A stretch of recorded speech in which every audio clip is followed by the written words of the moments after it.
ଏବେ ଗୋଟେ ବଡ଼ ଖବର ଆସିକି ପହଞ୍ଚିଛି। ଅଷ୍ଟମ ବେତନ କେବେ କ'ଣ ଲାଗୁ ହେବ, କାହିଁକି ଲେଟ୍ ହେଉଛି, କ'ଣ ଏହାର କାରଣ ରହିଛି, ବିଶେଷଜ୍ଞମାନେ କ'ଣ କ'ଣ ସବୁ ମତ ଦେଇଛନ୍ତି, ଆମେ ଏଇ ଭିଡ଼ିଓଟିରେ ସମ୍ପୂର୍ଣ୍ଣ ଦେଖିବା କ'ଣ ୟା ଦ୍ୱାରା ସବୁ ଦିଆଯାଇଛି। 2025 ମସିହା ଅଷ୍ଟମ ବେତନ କମିଶନ ପାଇଁ ବହୁତ ଆଶା ସହିତ ଆରମ୍ଭ ହୋଇଥିଲା।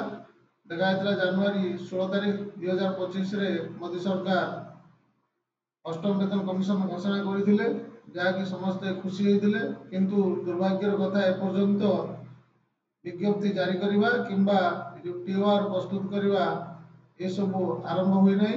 ଏବେ ବଡ଼ ପ୍ରଶ୍ନ ହେଉଛି, ଏସବୁ 2028 ପର୍ଯ୍ୟନ୍ତ ଆମକୁ ଅପେକ୍ଷା କରିବାକୁ ପଡ଼ିବ ନା ୟା ଭିତରେ ହେଇଯିବ, ଆଉ କେତେ ସମୟ ଲାଗିପାରେ।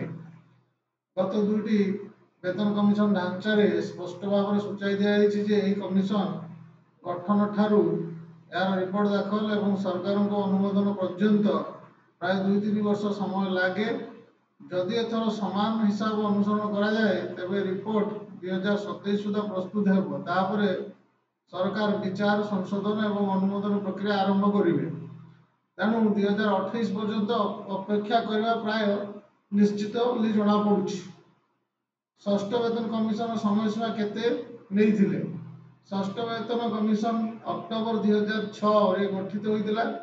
କମିଶନ ମାର୍ଚ୍ଚ 2008ରେ ଏହାର ରିପୋର୍ଟ ଦାଖଲ କରିଥିଲା ଏବଂ ସରକାର 2008 ଅଗଷ୍ଟରେ ଏହାକୁ ଅନୁମୋଦନ କରିଥିଲେ ଏବଂ ପିଛିଲା ଭାବେ 1 ଜାନୁଆରୀ 2006 ଠାରୁ କାର୍ଯ୍ୟକାରୀ ହୋଇଥିଲା। ସମ୍ପୂର୍ଣ୍ଣ ପ୍ରକ୍ରିୟା 22ରୁ 24 ମାସ ସମୟ ନେଇଥିଲା। ସେହିଭଳି ଯଦି ଆମେ ସପ୍ତମ ବେତନ କମିଶନ କଥା ଦେଖିବା, ଏଟା ଫେବୃଆରୀ 2014ରେ କମିଶନ ଗଠନ କରାଯାଇଥିଲା। ମାର୍ଚ୍ଚ 2014 ସୁଦ୍ଧା ସେମାନେ ଚୂଡ଼ାନ୍ତ ରିପୋର୍ଟ ଦେଇଥିଲେ ଏବଂ ନଭେମ୍ବର 2015ରେ ସରକାର ଏହାକୁ ଅନୁମୋଦନ କରିଥିଲେ ଏବଂ ଜୁନ 2016ରେ ଅନୁମୋଦନ କରାଯାଇ 1 ଜାନୁଆରୀ 2016 ଠାରୁ କାର୍ଯ୍ୟକାରୀ କରାଯାଇଥିଲା।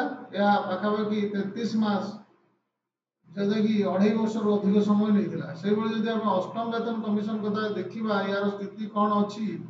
ଜାନୁଆରୀ 25ରେ କମିଶନ ଗଠନ ଘୋଷଣା କରାଯାଇଥିଲା, କିନ୍ତୁ ଏପର୍ଯ୍ୟନ୍ତ ଏହାର ଯେଉଁ ଟିଓଆର୍ ରିପୋର୍ଟ ଏପର୍ଯ୍ୟନ୍ତ ପ୍ରକାଶ କରାଯାଇନାହିଁ। ଏହି ପ୍ରକ୍ରିୟା ଆରମ୍ଭ ମଧ୍ୟ କିଛି ହେଇନାହିଁ। ଆଗାମୀ ମାସ ମଧ୍ୟରେ କମିଶନ ଗଠନ ହୁଏ ଏହି ରିପୋର୍ଟ, ତେବେ 2027 ସୁଦ୍ଧା ପ୍ରସ୍ତୁତ ହୋଇଯିବ ବୋଲି ଜଣାପଡ଼ୁଛି। ଏହାପରେ ସରକାରୀ ବିଚାର ବିମର୍ଶ ଏବଂ ଅନୁମୋଦନ ପ୍ରକ୍ରିୟାରେ ସମୟ ଲାଗିବ। ଏହି କାରଣରୁ 2028 ସୁଦ୍ଧା କାର୍ଯ୍ୟକାରୀ ହେବାର ସମ୍ଭାବନା ଅଧିକ।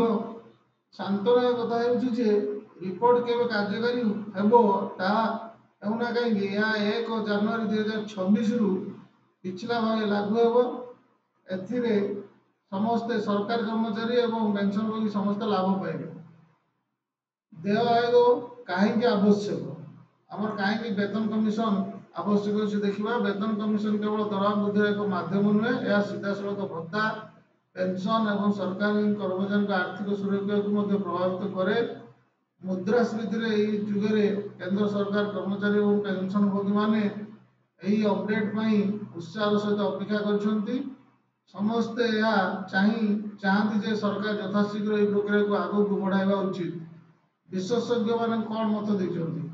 ଆର୍ଥିକ ବିଶେଷଜ୍ଞମାନେ କହିଛନ୍ତି ଯେ ଯଦି ସପ୍ତମ ବେତନ କମିଶନ ପରି ସମାନ ପ୍ରକ୍ରିୟା ଅନୁସରଣ କରାଯାଏ, ତେବେ ରିପୋର୍ଟ ଦାଖଲ ଏବଂ ଅନୁମୋଦନ ପାଇଁ ବହୁତ ସମୟ ଲାଗିପାରେ।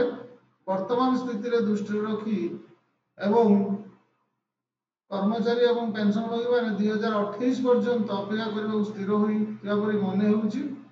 ସାରା ଦେଶରେ 12 ନିୟୁତରୁ ଅଧିକ କର୍ମଚାରୀ ଏବଂ ପେନ୍ସନଭୋଗୀ ଏହି କମିଶନଙ୍କ ନିକଟକୁ ଦେଖିଛନ୍ତି। ପୂର୍ବ ଦୁଇଟି କମିଶନର ଅଭିଜ୍ଞତା ସମାନ। ଏହା ସ୍ପଷ୍ଟ ଯେ ଅପେକ୍ଷା ବହୁତ ଲମ୍ବା ହେଇପାରେ। ଏଇଟା ଯେଉଁ ଆମର ଅପେକ୍ଷା କରିବାଟା ବହୁତ ଲମ୍ବା ହେଇପାରେ ଆମକୁ ଜଣାପଡ଼ୁଛି। ଏଥିରୁ କହିବା ନିରାପଦ ଓ ଯଦି ଅଷ୍ଟମ ବେତନ କମିଶନ ଖୁସି ଖବର 2026ରୁ କାର୍ଯ୍ୟକାରୀ ହୋଇପାରେ, କିନ୍ତୁ 2028 ପୂର୍ବରୁ ଏହାର ଲାଭ କର୍ମଚାରୀ ପାଖରେ ପହଞ୍ଚିବା ସମ୍ଭାବନା ବହୁତ କମ୍ ଅଛି ବୋଲି ଜଣାପଡ଼ୁଛି। ତେଣୁ ଆମେ ଜାଣୁଛନ୍ତି ଯେହେତୁ ଏପର୍ଯ୍ୟନ୍ତ ଅଷ୍ଟମ କମିଶନ ବସିବାରେ, ତାର କମିଟି ଗଠନ କରି ଟିଓଆର୍ ପ୍ରସ୍ତୁତ କରିବାରେ ବର୍ତ୍ତମାନ ବିଳମ୍ବ ହୋଇଛି। ତେଣୁ ଏହି ବିଳମ୍ବ ପାଇଁ ଆମେ ଯେଉଁ ଆଶା କରୁଛନ୍ତି 27-28 ଭିତରେ କାର୍ଯ୍ୟକାରୀ ହେବ କାହିଁ ଜଣାପଡ଼ୁନି। ଆହୁରି ଅଧିକ ସମୟ ଲାଗିପାରିବ। ତେଣୁ ଏହି ପରିସ୍ଥିତିରେ ଆମେ ଅଷ୍ଟମ ବେତନ କଥାକୁ ଆଉ ଆଗକୁ ବଢ଼େଇବା ନାହିଁ। ଦେଖିବା ସରକାର କ'ଣ କେବେ ଏହାର ନିଷ୍ପତ୍ତି ନେଉଛନ୍ତି, କେବେ ଖୁସି ଖବର ଆମମାନଙ୍କୁ ଦେଉଛନ୍ତି। ଧନ୍ୟବାଦ।